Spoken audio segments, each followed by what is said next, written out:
So the year is ending, Cenk, and it's an opportunity for lawmakers to come together on an agreement for a second COVID relief bill, which of course the last one that came was early in the year in April.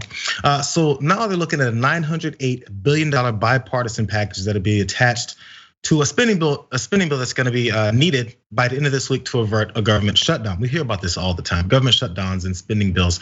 So this one will be attached to that one to make sure things go well. So now remember that $900 billion roughly, it's a far cry from the 2.2 trillion that House Democrats are putting in place, and it nearly doubles the 500 billion that Mitch McConnell called targeted. So let's take a look at some of these differences and arguments that's going over this. First of all, the basis of the bill.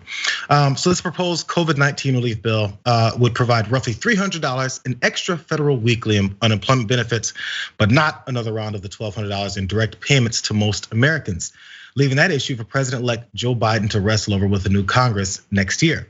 The Chicago Tribune goes on to say it would extend a freeze on evictions for people who cannot pay their rent, and reauthorize the Paycheck Protection Program to give a second round of subsidies to businesses struggling through this pandemic. It would set a new emergency assistance for small businesses, unemployed people, airlines, and other industries during the pandemic.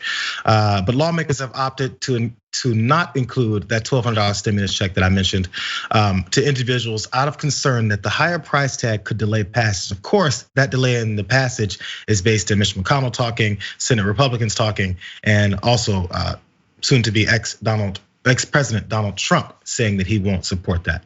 So first of all, that's the basis of it. And we talked about the numbers before. And I remember, Cenk, you said before, I think you said you were gonna call it or you predicted it, the numbers that were gonna be based on what Democrats actually would settle on versus what they started with. So what do you think?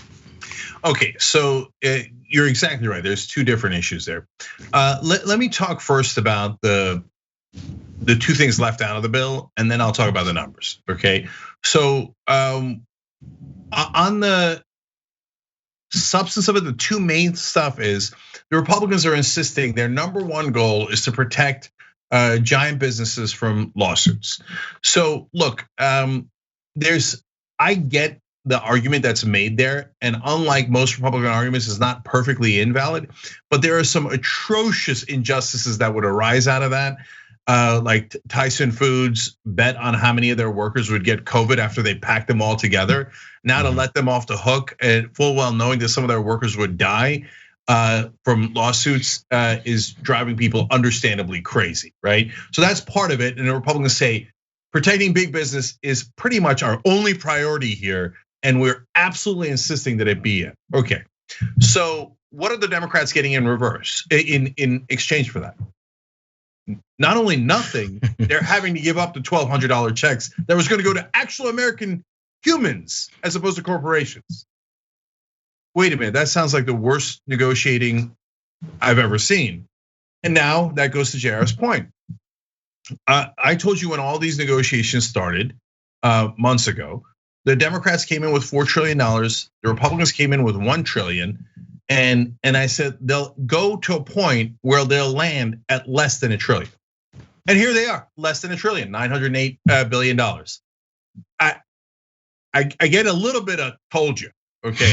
Now, here's what my great frustration with the media, then I'll get back to my frustration with corporate Democrats. They're now all rewriting history. It's Kellyanne Conway-esque. It's alternative facts. Every article, you can go look up online right now yourself too. Every article mentions the Republican bargaining position was $500 billion. No, that's not true. That's a lie. It was $1 trillion. Here, I'll read it for you from July 27th, an NPR article. But if you go back to July, you'll see every article says this. They said, quote, Senate Republicans will unveil a $1 trillion coronavirus relief bill on Monday. It has money for schools, businesses, and testing. The measure is a starting point for negotiations with Democrats. $1 trillion starting point. The Democrats are so epically incompetent that after they won the presidency, they went below the original Republican bargaining position on COVID relief. That's how bad they are. So and then part of the media, sorry, Jayar, just to finish the thought. And then the media now actively lies on their behalf and pretends in every article that it wasn't $1 trillion, it was $500 billion, so they can say, oh, Democrats did such a great job. Bravo, corporate Democrats, bravo. Well, we'll talk about some of the numbers why these negotiations have dropped to the degree that they have versus what many Democrats wanted. One of them was because of Dick Durbin. Let's go to that quote. Senator Dick Durbin of Illinois, who is the second ranking Democrat, he indicated that excluding the checks, again, those $1,200 checks, while assuring small business and renters assistance was the only way to reach this agreement with Republicans who were putting firm limits on the bill's final price tag. Again, Dick Durbin says this. Also, he goes, the $1,200 check, it costs, we believe, nationally $300 billion to give you an idea, he said. Just to let you know, $300 billion to give you an idea of what we're doing for you, or what we're not doing for you. The Democrats have always wanted a larger number, but we were told we couldn't get anything through the Republicans except this $900 billion level. When and where and how were they told this? I'm not sure. But so for some pushback, some progressive lawmakers are pushing back, the ones you could expect. Senator Bernie Sanders, Representative AOC, Alexandria Ocasio-Cortez, specifically from Bernie Sanders. He says, in my view, we got to make sure that every working class American receives at least $1,200 in direct payments, and that we don't provide a liability shield to corporations who break the law. Sanders said in a statement who was provided by his office. Senator Mark Warner, another Democrat, said that Sanders was not involved in the negotiations and that his characterization is just not accurate. This is about specifically the parts about protections for businesses, which we know Mitch McConnell has said very clearly he wants to include in this negotiation, in this relief package, because again, they need to make sure they protect these corporations from any potential lawsuits that they'll have from negligence. Let's keep it real. So these direct payments, he said, will be the task for Biden to take up when he actually steps into office.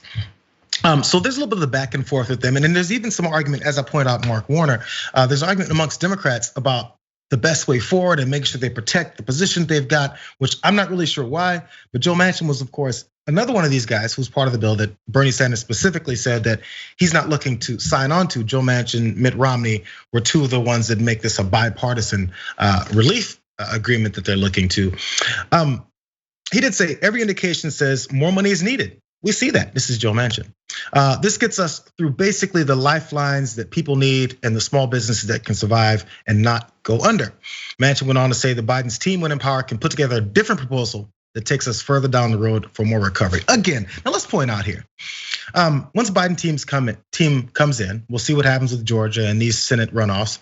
How are they supposed to do more or set up something new or change the way this extremely toned down version of relief package is, when there's a very good chance that Republicans will still control the Senate, controlled and led by a Senator Mitch McConnell, who has said openly and over again, I have no interest in helping Americans.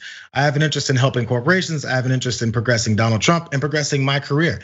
That's what I'm here to do. I'm not here to help Americans. So where in this fever break that Joe Biden famously once said, will Republican senators suddenly go, oh, well, President-elect Joe Biden, which many won't even say that.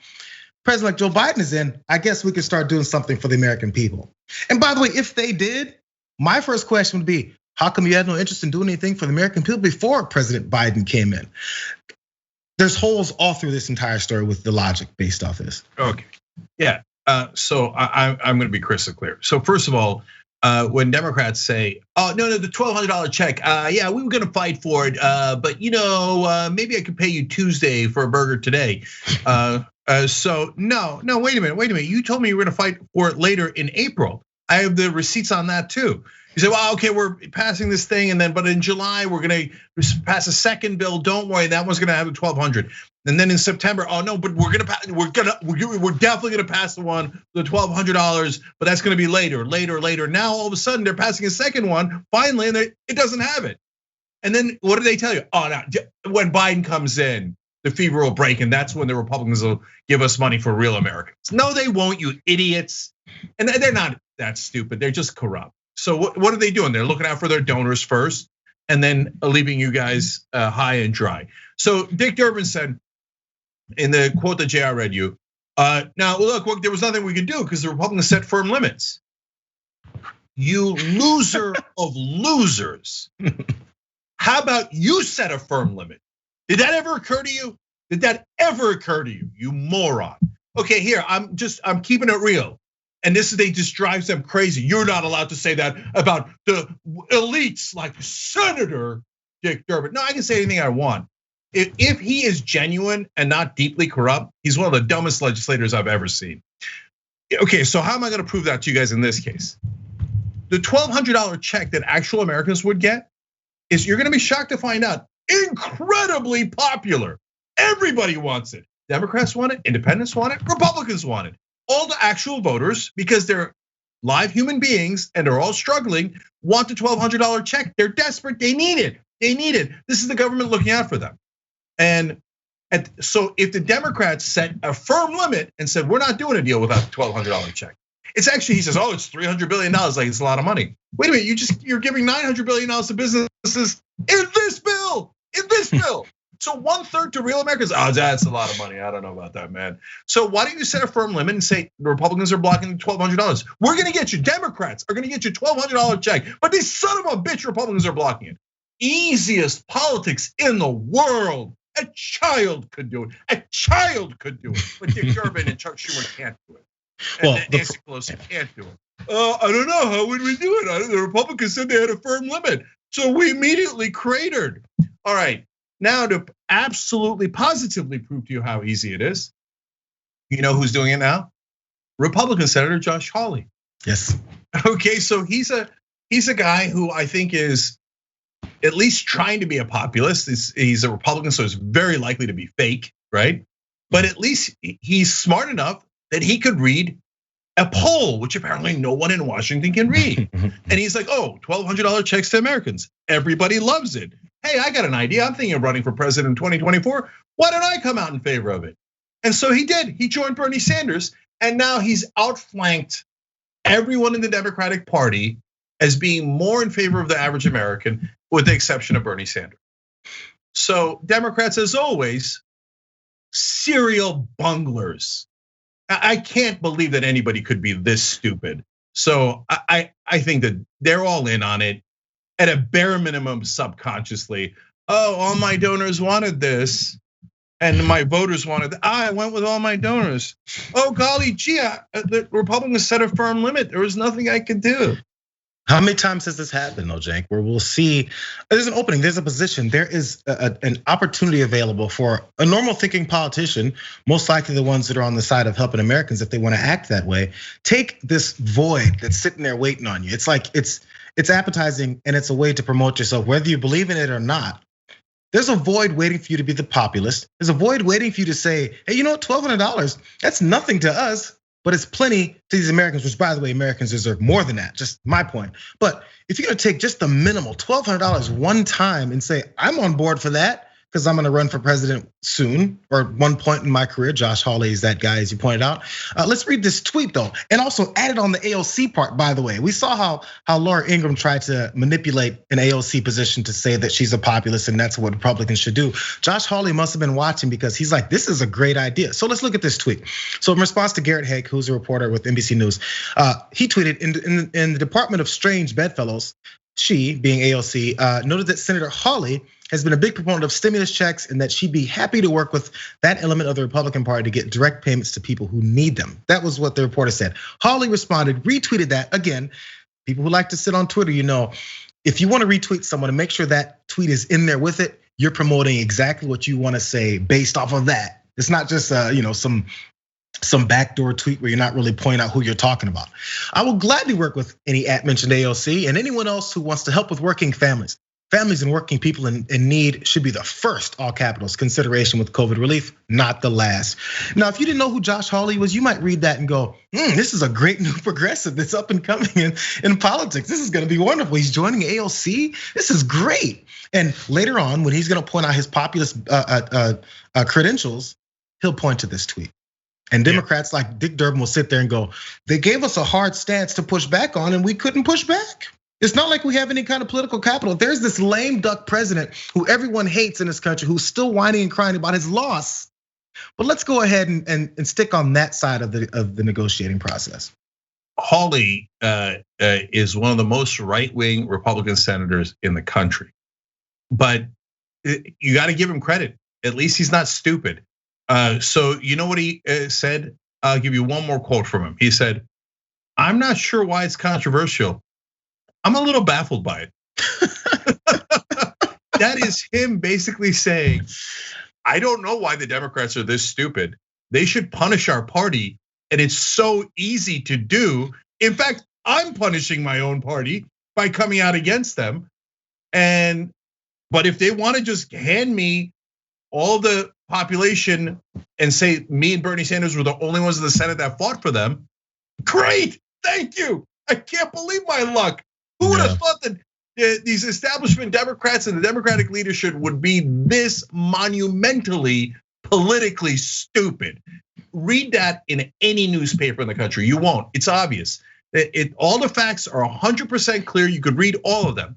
But do any of them give any analysis in op-eds or in analytical articles or on cable news? Point out this obvious fact that the Democrats have bungled this, that they've ruined an opportunity to stick up for average Americans, and instead have proved themselves to be elitist, corporate, donor friendly politicians who Americans can't stand. And they let Mitch McConnell off the hook.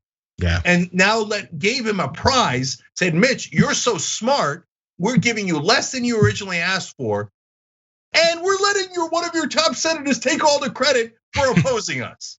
Yep. Nobody's this dumb. Thanks for watching the Young Turks. Really appreciate it. Another way to show support is through YouTube memberships. You'll get to interact with us more. There's live chat emojis, badges. You've got emojis of me, Anna, John, Jayar. So those are super fun. But you also get playback of our exclusive member-only shows and specials right after they air. So all of that, all you gotta do is click that join button right underneath the video. Thank you.